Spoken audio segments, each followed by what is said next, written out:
Welcome to the latest edition of Betting Weekly Fast Break on this lovely Tuesday, sandwiched right in between Game 7 and the draft. I don't know about you guys, but it doesn't matter how many times this quick turnaround happens. I always get some whiplash this time of year trying to soak it all in before things get real quiet real fast. Luckily, we're joined by gambling guru Doug Kezirian, who is exactly the guy we want to help us transition from the playoffs to free agency and to help us win a few bets along the way. We've got no time to waste today as all kinds of free agency news is coming in by the hour that will affect not only tomorrow night's draft props, but also the futures market that is already buzzing. Welcome in, folks. Be sure to hammer the subscribe and like buttons as hard as Doug convinced us to hammer the SGA for MVP bet. Thank you. That hit for me. Doug, late last night, the Celtics traded Drew Holiday back to the Portland Blazers in exchange for 26-year-old guard Anthony Simons and two future second-round picks, and I'm having a lot of feelings about it. Look, Holiday is one of the most beloved guys in the league for a reason, and Celtics fans around here in Boston just hate to see him go after such a successful run with the C's.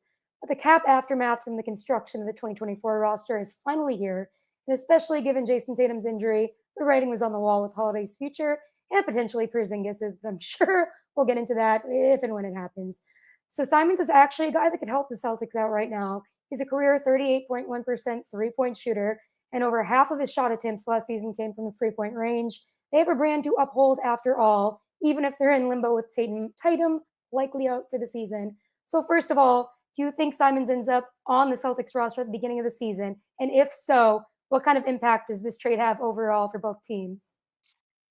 A lot of layers to this, and you raise a good point because you are a Celtics fan. I know that, and Drew Holiday is one of the most likable people in all of sports. Just what he and his wife are doing for community service, things like that. He's actually an LA native. Went to school in LA that's K through 12, and I went to the same one through sixth grade. So I've always kept an Oh, eye on all the Holiday brothers, and I love what they've done. And he's a UCLA Bruin and all that, but this was the perfect trade for Boston. They had value with Holiday's leadership, his defensive ability, and his ability to fill up the stat sheet and impact winning in so many ways.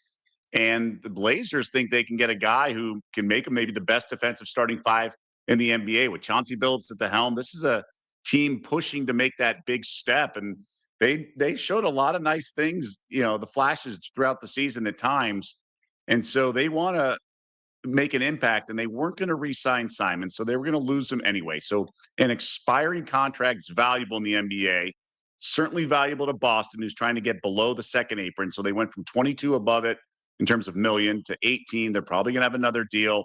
I love Simons. I've had a man crush on him for a while. He's like Steph, he's like a poor man's Steph, and he yeah. can shoot off the dribble, but he also won a slam dunk contest, so he can do both, or at least competed in one. So he's won a three-point contest. He's competed in a slam dunk contest. There's a lot to like. And in Brad Stevens, you trust, right? The guy's made Yes. all the right moves. He got Holiday in deals. He got Derek White. He's made all the right complementary pieces moves. So you just kind of have to trust him. The question is Boston going to keep Simons like you alluded to? I think they are. And I wouldn't be surprised if we see another deal to help them get below the apron. The question is it going to be Jaylen Brown? Is it going to be Porzingis? Both. I think the futures market is interesting with Boston. I know everyone's saying this is a bridge year, maybe lottery bound. I'm not so sure anymore. I think this team in a wide open East, right, with Halliburton's injury now, and then Tatum's, but maybe he comes back at the end of the season. Now the Achilles injury's not a full year necessarily. So I think Boston, I mean, they are sort of in the mix, right? Let's say they're plus 1,600 to Bet Rivers, as you see Yeah. on the screen. Let's say they're plus 1,400, right?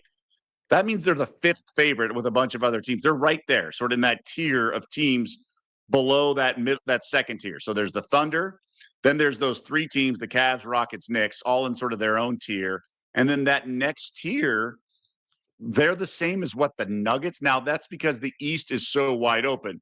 So with this deal, they're now comparable to Orlando. And I can get behind that because some of this is baking in the fact that Boston's not done trading and Stevens has another couple moves up his sleeve. So I wouldn't rule out Boston necessarily. I wouldn't go run to the window and bet him 16-1 to win it all. But I think Simons is instant bucket, instant offense, doesn't need the ball, but can also play off the dribble. I think this was a great trade. As good as Holiday is, but he's getting up there in years, mid-30s, tons of money left on his contract. I can't believe they got Portland to take this off their hands. You are really validating me as the Celtics fan in the room right now. I thought maybe I was being biased, but you look into Simons and he really does have that Celtics way about him. So I'm like, maybe they will hang on to him and try to be competitive. I mean, the Celtics are such a win by committee team that even with JT out, you might think they can find a way. And then you got Brad Stevens, who's such a guru that maybe they can make it all work. I don't know. I have a little hope right now, and I was a little shocked to see them that low in the futures conversation. But then again, you've got OKC as favorites to repeat at plus 200, but we've had 7 straight years with a different champion every year for the first time in NBA history. So does the current parity discourage you from going with the favorite here, or has the OKC dynasty begun? I mean, that's the thing, right? It's because of the second apron, which a lot of people have interpreted this as basically saying there's a hard cap because the soft cap with mid-level exceptions, all these sort of loopholes into the contract that give some teams some flexibility in certain scenarios. But the penalties for being in the second apron, I mean, we're talking escalating finance charges, if you will, but also penalties like you lose first round picks in 3 of the next 5 years, things like that, and then you don't get the exceptions and like the mid level. So the second apron penalty is just so much more than financial. And teams are really determined to get below it. So I could see Jalen Brown getting traded for sure. Like he's a great player, but he has weaknesses in his game. And you're looking at like $300 million, all things considered. So I can see Boston trading him. And Stevens clearly is a tough negotiator. If he's going to get this for Drew Holiday, they can move a lot of pieces here or get a lot of pieces back.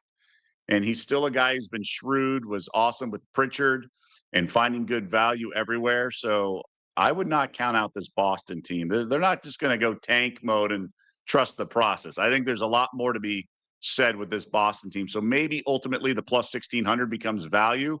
I'm not in a rush to bet it because what's it going to move to? 1200, 900? I mean, it's not going to 4 to 1. So I would just be, I'd keep an eye out for Boston. So when you look at contenders in the East, don't forget about them when you're trying to bet futures with like maybe Orlando or the Knicks, things like that. And the Knicks don't even have a coach. Yeah, that's my next point here. Speaking of contenders in the East, the Knicks are currently the fourth best odds to win it all next year at plus 900. But you know what? They don't have a head coach. Doug, you can currently bet on who will become the next Knicks head coach at Bet Rivers. The Knicks have formally interviewed three candidates, and they've got the three best odds here. You've got former Kings, Lakers, and everyone else's head coach Mike Brown at plus 100, Wolves assistant coach Mika Nori at plus 150, and former Grizzlies head coach Taylor Jenkins at 200. Look, I'm not trying to be rude, but objectively, the pickings here are not fantastic after the Knicks got denied to interview multiple active head coaches. You wonder if firing Tibbs will end up a tough look on their part, given the circumstances. But as the search trudges on here, Doug, who would you want to become the next head coach if you were a fan of the team? And in your expert gambling opinion, who would you bet on to get the job? So it looks like the top three favorites are going to be one of those three guys, right? You just mentioned Micah Nori. He just interviewed today. So he's an assistant with the Timberwolves under Chris Finch, who they actually asked for permission to talk to Finch. Nori, you guys might remember from last year's playoffs, not this past playoffs, but last year's when the T Wolves had Chris Finch's and broke his leg on the sideline. So Finch had to sit behind the bench in a cast, and Mike Nori was the head coach, interim, whatever, acting head coach for games, walking along the sideline. He's very well respected. Finch is a tactician, so he could be one of those classic hire the assistant under the really respected head coach who at some point is going to get his chance. Is it going to be New York? Mike Brown, I think, will be a disaster. He's been a disaster at a lot of places he's went. Although to your point in Sacramento, he won the Pacific Division as a 500 to 1 long shot a couple years ago, which is really so impressive. I mean, what does a 500 to 1 long shot actually hit in American sports? It's like we saw that in overseas in soccer, right? One of the long shots. I think Taylor Jenkins would be the best option. I don't know a ton about him, but he's a tactician and he did really well with Memphis. But maybe that player development is more so great drafting and great free agent, personnel moves. But I thought Taylor Jenkins did a good job, but they let him go. So this is not a good situation for New York. I think they did this and I made a rash decision, but they think they had to do that given all the complaining in the exit interviews. So Knicks are without a plan, but it may not be completely their fault. I just don't know if the interviewing's done necessarily. It looks like the top three. I'd look at Michael Malone, who, by the way, has gone over his win total every year in Denver, except for the COVID year because everyone went under. So maybe the win percentage was a little, but every other year he's gone over. Like I wouldn't want a guy like Nash or these unproven guys, a college coach like Calipari. I don't think Van Gundy's going to get a shot, although he would be my choice. So there's no real betting options here. I could see Nori being the guy just because he comes from Finch's staff and the other guys are pseudo retreads. Jenkins isn't, but I don't think they want Memphis's fired coach to be there. And I think Mike Brown's too much of a retread, even though he's well regarded in most circles. I'm just maybe a little biased as a Laker fan because he was the disaster there. So I don't think there's betting value per se at this point. Yeah, yeah. Let's wait and see the course and decide accordingly. Yeah. All right, yeah, we'll see where that one goes. And we've got a lot to bet on before it gets to that point anyway. And we've still got tons of NBA draft props to discuss. But first, we've got 4 games on the WNBA slate tonight as the W season starts to heat up. And folks, remember to subscribe to the Betting Weekly Insider at bettingweeklystudios.com for this week's free guide to the Wimbledon Championships that are now well underway. All right, 2 games stand out tonight on the W slate. We've got the Sparks in the Sky, who have each lost 3 straight. The Sparks are on the road, but they're the favorites tonight at -230. Can LA really be a road favorite, or is there some good value in betting on the Sky at +180 here? Yeah, so this Chicago team's a little tough to figure out. I know Angel Reese is the draws all the attention, but she's not the marquee player on offense. They have some other players that do. The problem is they lost point guard and captain Courtney Vandersloot for the season. So they've been doing a little small ball, if you will, not really a true point guard. So Ariel Atkins has been running the point, and she's been fine. Angel Reese is a facilitator on offense in a lot of ways. I'm a big Angel Reese fan in terms of I defend her because I'm so sick of every fan telling me what she can't do versus what she can. Like, okay, like she's not great around the rim on offense. Fine. She's not Akeem Olajuwon with the baseline, dream shake. That's fine. But she leads the league in rebounds in both her rookie season and as a second year player. And if it's so easy, why can't anyone else do it? I think there's bigger issues on this team, namely Camila Cardoso, who was drafted higher and supposedly better, and she's 6'4", whatever she is. She's not materialized. Why isn't she catching strays like Angel Reese does all the time? So I defend Angel Reese in that regard. She just came off a 19 rebound game, whereas the 6'4" Cardoso, who was drafted 3rd overall, had 5. Like, what's up with that, right? So maybe if she was better, this team would be better, and Angel Reese wouldn't catch so much heat. But anyways, they're making it work. I like their coach. I like Onyenwere off the bench. Elizabeth Williams is a big off the bench. And Kia Nurse, for some reason, can't shoot as well as she once did. So it's a really strange collection of talent, if you will, but they play well together. So I usually play their unders. I just can't get there with this game on the under. The Sparks play no defense. I'm sick of them a little bit as well. I think Kelsey Plum's overrated. I think she rode the coattails of a good roster with the Aces. And I can't lay 5.5 on the road. If, like, gun to my head, I would lay it because I think the Sky are that bad. But I'd look at the under too, even though Chicago's offense has picked up a little bit. I'm just not in a rush to bet these games. I mean, some of the assists. You know what? This is a game. This is a bet I'll make. And we'll make it official. Angel Reese uh, over 3.5 assists. So at least 4+ assists. I'll play that. I think she does a really nice job facilitating the offense. I've made the comparison to Mason Plumlee. She's a 4 who doesn't really stretch like the 3-point line, but she can shoot jumpers and then she passes big to big. She'll find Cardoso. She brings the ball up the court off a rebound. She can facilitate the offense, initiate things. The Sparks defense stinks. So I think she's gonna get some looks. The team will get some looks. I think over 3.5 assists is a good bet. You know what? That's a bet for the haters, and I love that. I love Yeah. that energy. And Reese got her first triple double. She's coming up. Give her a second. Let her cook, okay? And she's been cooking this season. And you're right about Cardoso. She was expected to come in and kind of be that big woman, and that Reese has kind of had that position. So you wonder if maybe they'll figure it out where they kind of share the court a little bit better. But I like your point about Plum too, and I think that kind of accentuates how great Wilson is in maybe my goat conversation there. Like she really carried that team. I agree. And maybe the secret to the sauce is Natalie Nakase, the new coach for the Valkyries. So as soon as she goes to Golden State, Becky Hammond doesn't know what to do anymore. Like, I'm really curious to see what this Valkyries team does. Like, they're about to pass their season win total, but you're right. Asia Wilson's fantastic. She was a unanimous MVP last year. She's so dominant and Defensive Player of the Year candidate every year. So she's both sides of the ball. She's been fantastic. And that roster was loaded when they went back to back. And Nakase did a really nice job defending Caitlin Clark. And then I think other teams are starting to copy her in terms of, send a runner at her or whatever. So Caitlin Clark's coming off back-to-back tough games. And I think it's Nakase defended her well. And the next game, whoever's looking at game film copied that defense. So I wonder if there's a counter move to that. Well, we'll talk about that other game next. But you're right. It's all part of that winning championship pedigree around Asia Wilson. And I really like, obviously the Aces have been a nice story the last few years, but Becky Hammond and Vegas has some trouble right now. Now, Asia missed a few games with a concussion and things like that. So ultimately, I think they'll be there at the end. But I do think there are some concerns at a few places, namely Kelsey Plum's. Like, she's good. She's just not great, I think, for the Sparks. Yeah, and the Sparks, I don't know. I had higher hopes for them heading into this season. I think it's been kind of odd with the W right now, and it makes it a little tough to bet game by game when the separation of the great teams and the teams that are stinking right now. It makes it pretty tough, right?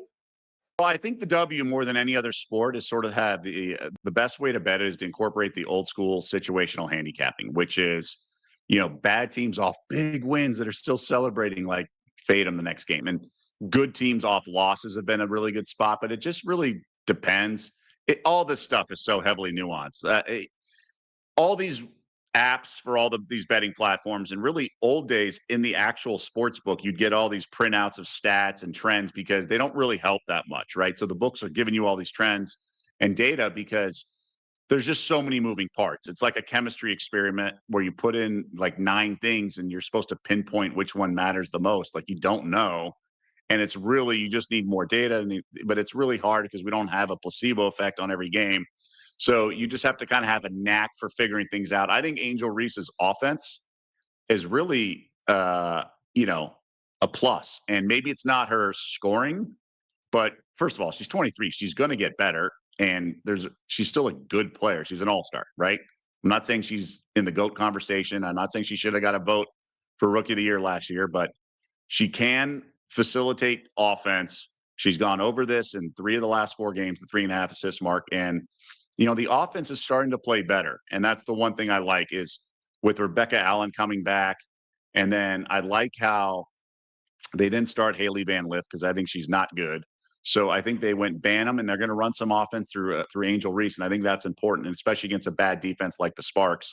So that's why I like her assist. But I think she's a weapon for an offense. I mean, it's a limited offense, but she'd be so much better if she actually had good players around her. God, and this is what I'm always saying about Reese. You don't have to think she's in the GOAT or Rookie of the Year last year conversation to enjoy the way she plays. I like defense. I always have. So I'm allowed to like that, right? Well, and don't we all complain about, how hard teams are playing or how they don't play? I mean, I always joke that in the regular season, I care more about these NBA games than they do, the games I have money on. So don't we want someone who's got a motor and is grabbing every rebound and things like that? Like, that's something we should want. So the fact that she rebounds her tail off and has 19 boards in the last game should be something that wins fans over, because we're so sick of people dogging it and load management and all these other excuses. We actually have someone busting her tail on every possession. I think that should be seen as a positive. 100%. So I'll go in with you with Angel Reese over 3.5 assists tonight. And we talk about to fade or not to fade when it comes to the WNBA. The Fever have lost back-to-back games, and the odds makers have them at plus 133, I believe, still. But Seattle's a tough place to play. What's your read on this game? Yeah, this Storm team's a little tricky because they do have that home court advantage because teams flying up the Pacific Northwest, but it's a team that can lose to anyone and then also beat anyone. Look, they handed the Lynx their first loss of the year. They just won in Vegas against the Aces. They just beat the Liberty at home, although Sabrina Ionescu and Jonquel Jones didn't play, so that was expected. And they were actually favoring that game. But they've won 6 of 7, and they've beat the Mercury. They've beat the Lynx, Aces and Libs, although shorthanded, but they lose to the Valkyries. So, and that was after losing to the Aces, Dream, and Lynx in consecutive games. So I like the Storm a lot. I'm over on their win total for the year. I don't love their coach, but they're good enough. And I think this line feels about right. I just wonder what I mentioned earlier. Caitlin Clark and the Fever have struggled a little bit. I don't know if DeWanna Bonner is going to play. They've lost back-to-back games, like you mentioned, and I just wonder if the Valkyries sort of showed how to like at least limit Caitlin Clark a little bit. Not you don't shut her down, but it's like the old Kobe. Are you a Kobe stopper or are you Kobe botherer? I think they're a botherer of Caitlin Clark and makes this offense sort of struggle a little bit. So I lean to the Fever because 3.5 points is a decent amount for a team that could win. And there's going to be a bounce back performance at some point. I just don't know if it's here, but that would be the only way I would play this game. I also lean to the under as well, but man, like the Fever, at some point are going to break out of it. I just don't trust Stephanie White that much either to figure this out on the fly. It might take some time. Yeah, it's tough when you look at the team around Clark too. It's like you can kind of defend Clark and just focus on that primarily. So it makes it a little tricky to bet for sure. But anything else when it comes to the W before you move on? Yeah, so I'm interested in this one of these other games, the Lynx. So Nafisa Collier, the favorite right now for league MVP, has been officially ruled out for Minnesota. They were 10.5 point favorites. They're now 7.5 point favorites. But the problem is Brittany Sykes, who I think is probably the Mystics' best player. She's questionable. I'm searching Twitter right now to see if we have an update on her. And that's key. Like, if you can guarantee me Brittany Sykes plays and I'm getting 7.5, I would take the Mystics. I think they're a really, really interesting team because they're game time decision, but then she was downgraded to questionable with a leg injury. So I think she's so important. But the Mystics have some nice depth. They have some nice bigs, some front court play, and they're at home. Lynx are good. They're like a well-oiled machine, but they play so like outside in. And if Collier's not there, she's kind of like baby Jokic. She's a big that you can run the offense through her in the post. She can also stretch the defense and shoot from the 3 point line. And you can't speed her up. She's fantastic. I love that she's getting the attention she deserves, and she should the rightful MVP favorite. That's a big miss in the lineup for sure. But I would take the Mystic. I would look at the Mystics for 7.5, but I'm not quite there yet. If Sykes is ruled out, I would look at the under. 157.5 is kind of a low number for a Lynx game, but again, no Collier. There's going to be a lot of threes being shot from both teams, but I think we can sneak under the total. So no official play.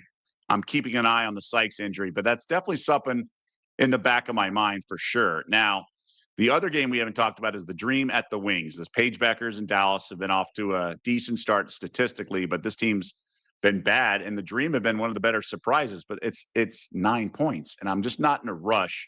And Daryl Turner he likes the Lynxes over. I don't know with Collier out, I'm just a little uneasy, but they'll shoot a bunch of threes. It's definitely a system on that team on offense. So I certainly understand why someone would want to bet the over. But I I'm it's tough with this other game. I like the Dream a lot, right? I do. Um, but it's a big number. I would look at the Dream game over. I think that's the only play I would probably. I mean, it's the biggest total on the board for a reason, though. 169 is still an over, so I'd make that my second play. I think over 169 in the Atlanta and Dallas game, I think is worthy of a bet because Dallas plays no defense. They can fill up some points, so I'll make that my official play. Ooh, wait, we just got some breaking news. Sorry to interrupt, but CJ McCollum was just traded. Did you see Oh this? boy, no. For Jordan Poole, we got it down here with Husey. Thank you for the tip, Husey. Any Okay. thoughts on that? Right Yeah, off some the authentic reaction here. yeah, yeah. So, CJ McCollum for favorite. I love Sadiq Bey. I do not like Jordan Poole. See, I didn't even see Uh, that part. Wow. Okay, that changes a lot. yeah. So probably. I mean, is Washington trying to win now, or is this a contract thing? Because Wizards stink. They have the sixth pick in tomorrow's draft, and what's sort of like they have a lot of young pieces, like 18-year-olds, 19-year-olds, things like that. So what's the purpose behind this? Like that would be my question on all this. Because McCollum's a good player. Are they trying to move salaries around? So I'm reading it now. Wizards are getting some cap flexibility. CJ McCollum is on an expiring contract. Pelicans are going to see if they can use Jordan Poole in a role that's like a reserve role because he was a lost cause in Washington, just chucking from whatever, and they were losing things. So, um, can he play like a decent role like he did with the Warriors on a playoff team? That's sort of the logic there. And DeJounte Murray's out for most of next season with the Achilles injury, which they're adding up. So I like Sadiq Bey a lot, and I think he can be a nice piece for the Pelicans, and they needed to shake things up. As good of a player he is, I think McCollum is a little overrated certainly on the downside of his career. So it's probably a good trade for both teams and what they need. But New Orleans, you know, New Orleans has still some pieces away. For sure. It's so funny this time of year. I'm always like, wait, are they trying to bet so they can draft up, draft down? Like, what is it's like seven different things in my head that this could be. Oh, and then they're going to flip this for that. It's Right. just, and then that doesn't always happen, but sometimes it does. So I guess we'll see what the end result of that will be. But I like they too. I mean, there's salary cap gymnastics and all this. And the second apron, it changes things for sure. And Mm. you're right. Like you have to take the deal that's presented, and you still have more time if you're in the front office. But all these pieces are moving fast, and it's tough on players for sure. And I like what Daryl Turner's saying. Teams like the Trailblazers and Wizards looking for veteran leadership at point guard with Holiday and McCollum. I agree because I remember talking to Flip Saunders when I was at ESPN, former T Wolves coach, and he said things like, if you bring in young guys across the board, you need some veteran guys. Like he brought in KG for 1 year or something just to serve as a leader on some things and sort of pave the way so your young guys don't get lost. Like with the Lakers, you had D'Angelo Russell and Nick and Tricky Nick and all these guys. It was just mayhem in LA. And there was like one guy was Snapchatting this other thing and he was cheating on a girlfriend. Oh, It was all this mess. oh And you no. need some adults in the room. So maybe that's part of the equation here. You don't want to have your young guys be lost causes because they have no adults in the room. I love it. You never hear drama about the Celtics, and you got Al Horford for that, and Right. his sister on Twitter defending him and anybody on the Celtics team. So we had the whole Horford family here holding down the fort. You do need those. And even the bad teams like the Wizards, you do need those guys to mold the youngins, if you will. And that is a Yes. really big benefit. So maybe a McCollum can do that in Washington as an expiring deal and then maybe get traded at the deadline to a contender who's looking for a short term rental. Yeah, I really like the sound of that. I like the point about the veterans too. But now we get to talk about the youths because, folks, tomorrow is one of the most fun prop days of the year, the NBA draft. And the NBA draft betting menu is very good here at Bet Rivers, if I do say so myself. So, Doug, you know things can change so quickly when it comes to the draft. Can we get a look into your general strategy when it comes to your betting process here? Yeah, I've done well in drafts over the years, certainly for NFL but the betting menu here in the NBA is really good. I think it's really important to understand every draft's different, and I touched on that yesterday, and there's different tiers, but also different front offices have different sort of rankings of players, right? So, like, let's look at Knipple from Duke. Charlotte loves him. He's supposed to be in the top four. He could go three, could go four. But that doesn't mean every team has him in the top four. So let's say Charlotte makes a trade and they somehow go to 7 or something or 10 or whatever. Like Knepel can fall, right? So I was talking to a really sharp bettor and there's some head to heads. And I'm like, is Knepel definitely going to go ahead of like Malawak, who's another Duke player, and he's the big, who's really raw. I think the youngest and the guy in the draft. And he's like, I mean, if Knepel slips past Charlotte, then there's a domino effect to this, and he could go 10. I mean, just he probably won't, but these are things you have to think about because it's not apples to apples when you look at other teams looking at certain players. So the under here of under 5.5 has certainly moved drastically in the last 24 hours. And I get it. If it were minus 110, I'd be betting under 5.5 too, but it's not. So I understand. And a lot of times recreational bettors in the market and things like that will what's called steam chase. They'll see that under 5.5 moving to like 240 or 250, and then they'll keep betting it because they think someone knows something and blah, blah, blah.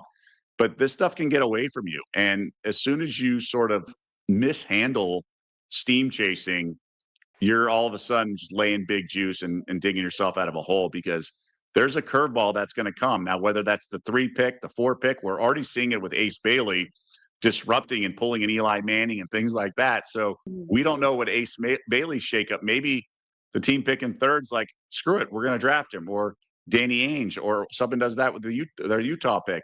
A lot can happen, and we're seeing trades happen, right? With CJ McCollum going, and yesterday the 10th overall pick, or the Rockets on Sunday, was traded as well.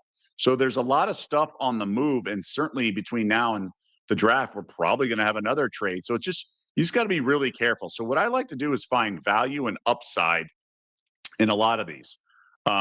So there's like 4 guys rumored to be among picks 3 through 5. So that's only 3 picks. And so this is for the 4th overall pick. The Hornets hold that. Now, Kneppel's minus money, as he should be. Now, Edgecombe could go as high as 3.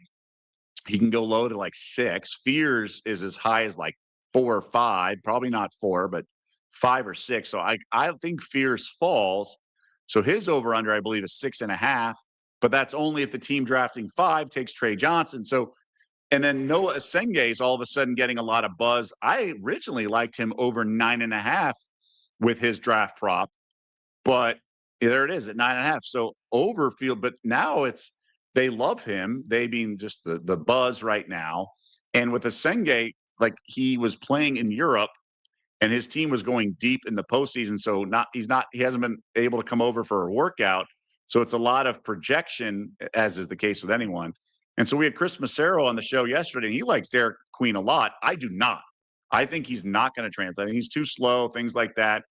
But maybe I'm overvaluing defense, and whereas in the league is such an offensive minded, so they don't really care about his defense. If he's like another Sengun or a poor man's Jokic, maybe his offensive skill set at that size is just so rare and so valuable. But there is such a domino effect to this, and all it takes is one team, especially around an over under like 11.5. So at 11.5, teams are more likely to take, flyers on someone at 9, 10, or 11 than they are at like 5. 5, they usually do the safe route, the high floor, like a Kneppel, right? We know he's going to be a solid player at worst. It's just the question is what's his ceiling? His ceiling's not going to be as high as some of these guys like Edgecombe, things like that. So at 9, 10, or 11, we got to remember the Giannis draft. The Bucks said, like, they had the 13th pick, I want to say. They just said, like, F it. Let's take this guy. Who knows what he's going to become? He's still filling out. And they just went for try to strike oil. And I think that's something. So a guy like Queen is right around that. So I think there's guaranteed to be a guy who's probably on, like, big boards from, like, 17 to 19 that everyone has projected. That's probably going to be taken, like, 11th. And that's the key. So a lot of these 10, 11, 12, I'd be betting overs because there's just so many other people that are involved in the equation that are projected around 14, 15 and stuff like that. So all these guys around 11.5. Durnin out of BYU, I think 14.5 is the right number, but I would bet over Queen 11.5. I'd look at Carter Bryant over 11.5, even though his under is minus $2. Malawak, I'd go over 8.5, even though everyone's convinced he's a top 8 pick. I'm not so sure, probably, but you're getting great, juice on this. Yakashonis, I actually like the under there, and the steam is coming that way. But a lot of these guys, I think, are going to fall just because some of these teams are going to fall in love with the upside of a guy who's projected in the 19, 18 range, and they'll take a flyer at around 10 or 11. What about McNeely from UConn? Do you have any thoughts on him? I don't. I mean, UConn guys have translated well, but 21.5 feels like the right play. And it's good to remember. I mean, this is pretty obvious, but it's just good to remember the concept. The farther you get away from the number 1 pick, the more unpredictable it is. So 1 and 2 and 3, much more predictable. End of the first round, not so much. So McNeil, I mean, he could fall to the second round. And you say, like, no way, he's 21.5. Like, that's what happens around that number. Excuse me. But that's what happens. Like, guys start to come, and then more so in the NFL, position matters so much, right? So if you're like the team drafting 25th, you need a corner. Like you're not going to take a running back, even though he's probably better long. So so there's so many guys that are going to be projected in the 20s. There's probably like 15 to 20 guys in the 20s right now. And you just don't know how these teams, and some of these teams don't know themselves. It just all depends what happens in the teens and who falls. So I just would be careful betting some of these guys. I mean, what I think when all else fails, unless there's a really bad number, I think overs are the way to go. So, like, if I had to pick over or under for McNeely, I'd bet over. Asenge, over, but he's not now minus 220. And I know it takes one team to love him. So I just be in general, be careful laying a lot of juice in these situations because it can be a slippery slope. And like anything, futures market, whatever, when you like a bet at minus 220 and you don't bet it, it's like, okay, whatever. You missed out on a minus 220 bet. But losing a 220 bet can really come back to you need to win a couple to make that money back. So I would just be really gun shy with some of this because you don't know which guys have the right information. It's a very complex and elaborate sort of Venn diagram approach that these insiders have, and they're not right. No one bats 1,000 on this, so you just have to be careful on some of these. But it's a fun thing and fun exercise to bet, and you can take some long shots, but you got to understand there's layers to this for sure. Yes, this is the exact draft prop PSA that I needed ahead of making my picks, just because I find myself in these messes a lot, thinking, "Oh, it's fun." But no, it's more fun to win. So, Great. True. should we take it over to the viewers, guys? What's everyone betting on tomorrow at the draft? We have good interaction right now in the comments section, more than most days, right? So a lot of them Let's hear it, talking guys. about the trade with obviously, CJ McCollum and everything, but Daryl Turner thinks Noah Asenge is going to be the best player in the draft, even over Cooper Flagg. That's a bold statement. He also thinks the Jazz desperately need an A+ draft. That's fair. The Hawks maybe to take Asenge. I don't know what the Hawks have. That should probably come into play. So the draft with the Hawks have. Wow, it's really tough to look at all these. All right, so the Hawks have the 13th pick. Yeah, I can see that for sure. That's why he's over 9.5 minus 220. Pelicans need some exciting players, according to Daryl as well. You know, it is really sometimes people just like take a step away, which is probably a good approach. It's an acquired taste. Like it's definitely a different animal. So you got to know what you're dealing with draft betting. And then I think if you're going to be enter it as a novice, take the long shot. Like who's going to be picked eighth, like Asenge, whatever that is, right? Like you can have some fun with some overall picks. Like for example, I just mentioned it. The 8th overall pick, Asenge's plus 600. Like, okay, why not? Right. So you look at front offices, who has a knack for reaching and taking the best player. Like the Thunder are going to have a top, 15 pick or whatever. Maybe they're going to take sort of the project or the upside guy, and that's where I would go with some of these. So that's a way to just have a little bit of a rooting interest and not lose, not take it on the chin too hard. 100%. So let's do our best bets. What are you going with? Okay, so I mentioned them throughout the show, so it's good to recap. I'm playing Angel Reese over 3.5 assists.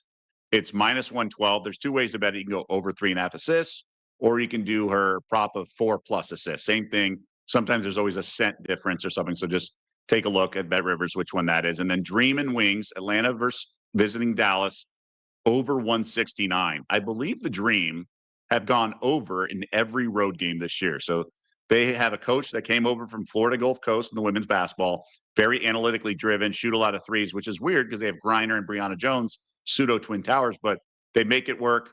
Alicia Gray is awesome. Ryan Howard's been fantastic. She reminds me so much of Carmelo Anthony. So they just have a lot of free-flowing offense. And since Jordan Canada came back from injury, it's been really beneficial. So she can, she facilitates the offense. She's, drives, and this team just wants to push the pace. And Dallas will give up points with the best of them. And with Paige Beckers and Arike Gumbawale, they're going to score some as well. The Wings have gotten better offensively. So it's a game that I think the Dream can put up 100. I really do. So I think 100 to like 80 or something like that, or 97, 80, things like that. and we'd get there with ease. So that's where I am on this game. So those are my two official plays. Right. Nothing in the draft just yet.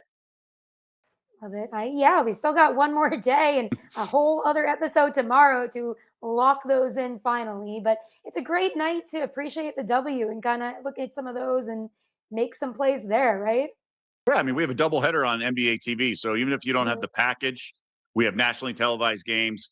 Caitlin Clark will be on one of those. So, and that's the game too, the night game in Seattle. So I love the W. I've been following it for 5, 6 years, been betting it.